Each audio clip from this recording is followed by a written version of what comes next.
Hey everyone, welcome to Kempner Sports. My name is Rev Trev, and today we're talking about that controversial topic of drafting running backs in the dead zone. I survived drafting running backs in the dead zone. If you haven't watched my last video regarding that, you can always check it out here. But the other thing too, and I'll put the description in below, you can find it. The other thing is too, like just a quick overview. Dead zone running backs are really rounds 3, 4, more 4 to 7. Is the wide receivers for the last 7 years have been better than the running backs on average. Fantasy points wise. Now, part of that is also PPR leagues. So some of that doesn't just translate and transfer over. But I want to talk today about my draft and kind of go over it. I just had my most important league, 4-time champ, standard scoring, right? And all you guys that are angry right now, we're changing it to 0.5 PPR next year. And just in a competitive league, incredible people in this league. And I just want to share with you what happened. Now, normally I'm the guy who just plays it safe. I'm always the safe. I want to see. I use the eye test as well as some educated guessing in my fantasy football. I usually keep safe players at the beginning and then take a few risks during the draft. Well, this year I wanted to change it up. I've done this for so many years. I wanted a bit more of a challenge. And so, as you know, it's a two-person keeper league. So my choices were Cooper Kupp and Justin Jefferson. Now, there's nobody in the league that's going to have better wide receivers than me. But because of that, and a lot of people keeping 2 running backs, it made it difficult for me when it got to my stage of who was available. So, have you ever had remorse after a draft? Have you ever second-guessed yourself? Of course you have. We all have. But I'm going to actually walk through and be honest about what I could have done to make this team better. I've been drafting for years, and we still can make some mistakes. So let me just share with you. So 2 keepers are Jefferson, Kupp, and then I'll just show you what happened here. So as you can see, I went in the 3rd round and got Josh Allen. And the reason why I went and got Josh Allen is because he is the number 1 quarterback, and he is the safest guy available. I love all kinds of quarterbacks this year. Justin Herbert, I have as the next best guy on the list, but I still love Joe Burrow. I love Lamar Jackson, Aaron Rodgers, Russell Wilson, Tom Brady, you name it. These guys I absolutely love, but the stability of having a guy who's going to score 400 fantasy points, I think, was absolutely important in that 3rd round. Actually, the end of the 3rd round is basically 3rd and 4th, beginning of 4th in the snake draft. So I picked. I knew if he got to me, I was taking him, and I did a whole video on my draft. If you want to watch it here, but the fact is, I just want to kind of walk through this just step by step. So now I'm walking into the dead zone. And this is where I took a massive risk. Now, I took my boy, A.J. Dillon, and I honestly think, hindsight 2020, I took him too early. I was so nervous that someone else in the next 19 picks was going to take him, especially luck ran out because he had Aaron Jones, and there has been so much hype about Dillon in the preseason, or I should say the post-draft season, that is the guy I wanted to get. Now, here's one thing about playing fantasy football that you just need to remind yourself. It's just a game, and it's just for fun. Like, we just do this. It's a hobby, and this is what you got to know is, like, sometimes it's just nice to have a player off of your team, your favorite team, on your fantasy roster. Or your favorite player might not even be on your favorite fantasy team on your roster. It's just fun. So I took him 2 rounds ahead of what he normally goes. He's usually at end of 5 or early 6. And so because of that, I waited. Now, hindsight 2020, I probably should have took David Montgomery, but I can't stand the Bears. I can't stand having Bears on my team. I had Montgomery on my team last year. We won a championship with them. Congratulations. Take a hike. See you later. I don't want you on my team.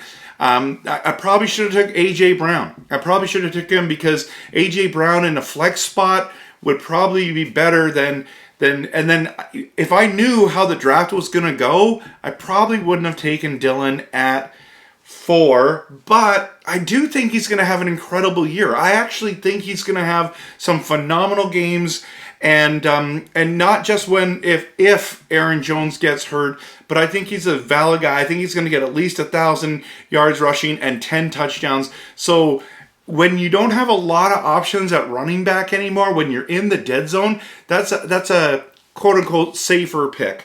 So then the draft keeps on going, and I couldn't believe it, but at that stage, I had the option of picking 2 running backs next, which I probably could have, instead of taking Dillon, if I knew I would have gotten Dillon later, I would have probably taken Waller, A.J. Brown, or Kittle, to solidify that tight end position. But if you look at where all these running backs started going, is Eli Mitchell, Travis Etienne, Harris, Akers, and then it got to me. So I had a choice, and I picked J.K. Dobbins and Breece Hall. Now, Breece Hall, I'm very high on. I think he's an incredible talent. I think he's a keeper potential.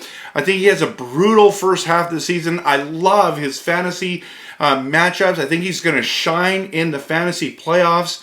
J.K. Dobbins, now back to Breece. It is a risk. He's on the Jets, and Zach Wilson we don't know about his health. So I did take another massive risk there, but there wasn't a lot of options after these 2 running backs. If you look at what was taken, nobody was taken in the 6th round, and at running back in the 7th round it went Penny, and then Miles Sanders. Everyone's like, I don't like the running backs that are available now.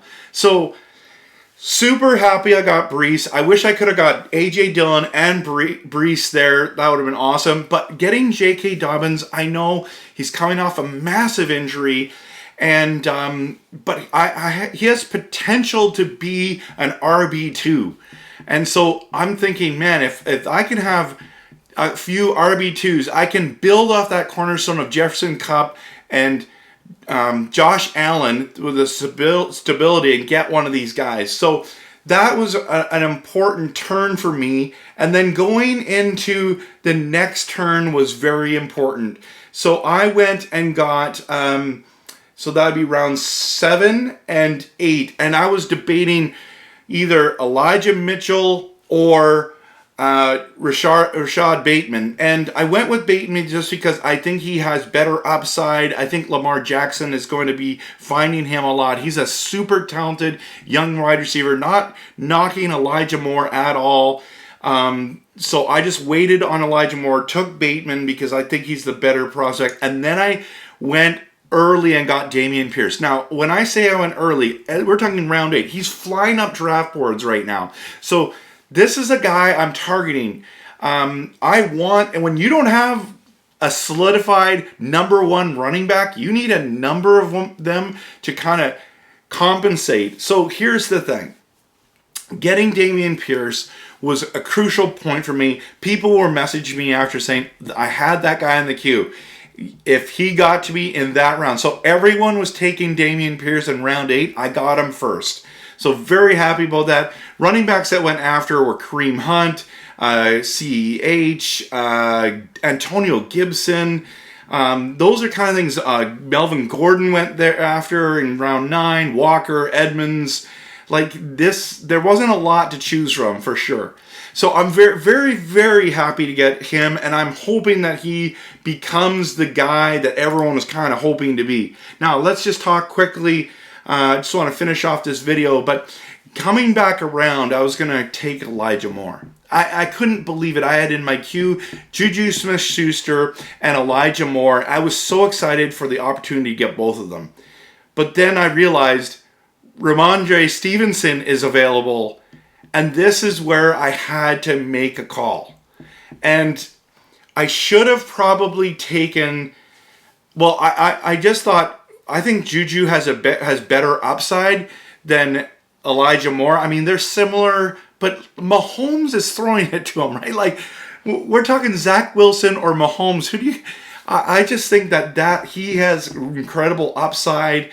I'm very thankful that I got him. So I went with I was gonna do both Elijah Moore and Juju, but I just went with another running back because I couldn't believe Stevenson was still available. So lots of rumors going on right now that he's going to be it's going to be a consistent timeshare. This idea that he's only going to be the third down back or the James White role, it's just not true.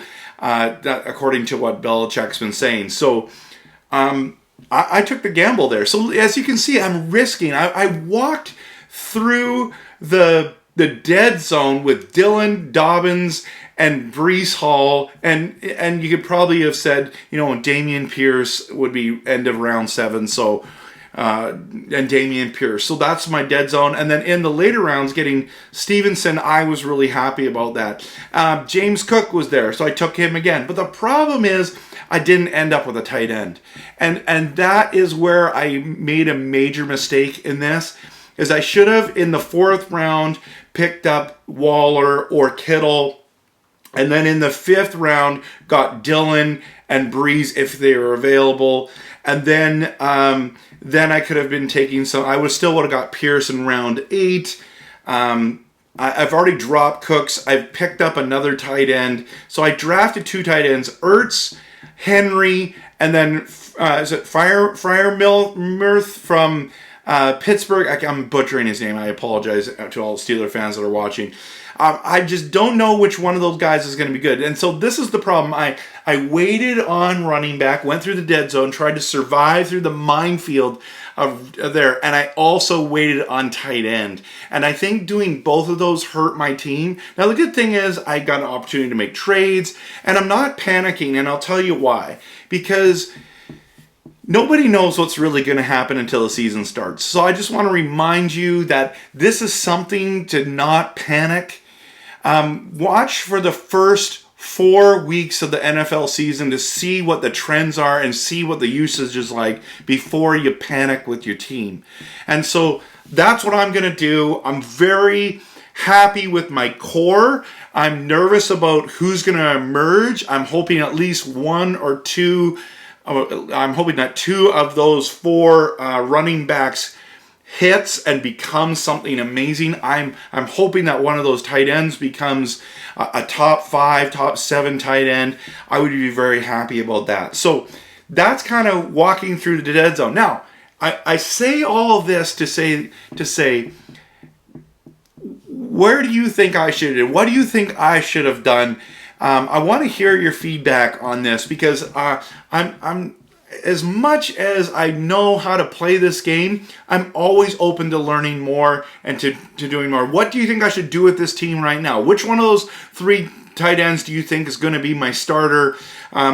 Who should I be targeting in a trade, and with what players? I mean, I don't want to trade Jefferson or Kupp. They're my core. We're moving to PPR next year, so that wouldn't be a smart move by me. But who can I move, and what can I do to make this team better, to compete and to contend, and then to win another back-to-back championship would be awesome. So thanks so much for watching. Please smash that like button and subscribe, and I appreciate your help. I'm going to make another video coming up real soon on my Packers, and I'd love for you to see it.